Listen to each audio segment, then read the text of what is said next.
भतीजावा के आइल बड़ी मौसी घूमी घूमी लइकन में बिनेली कुटौसी।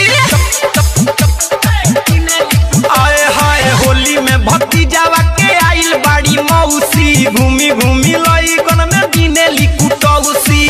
सटी सटी सबसे पटी बागी धरवले खौसी रे खौसी। होली में भतीजावा के आइल बड़ी मौसी घूमी घूमी लइकन में बिनेली कुटौसी।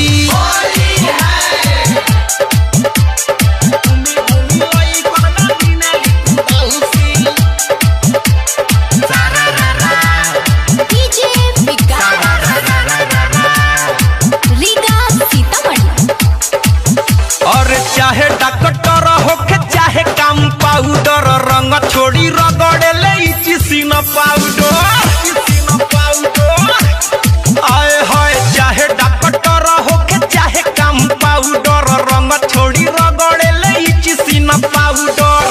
पारा पारी पिचकारी सबके देले बड़ी झौसी रे झौसी। होली में भतीजावा के आइल बाड़ी मौसी घूमी घूमी लइकन में बिनेली कुटौसी।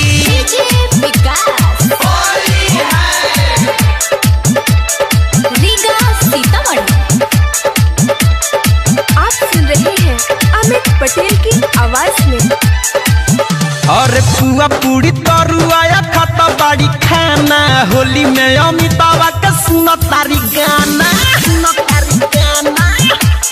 ए हो पुआ पूरी तरुआ खाता बाड़ी खाना होली में मुकेशवा के सुनो तारी गाना। फेमस सफी रोजावा से खोजली दिया रही सौसी रे सौसी। होली में भक्ति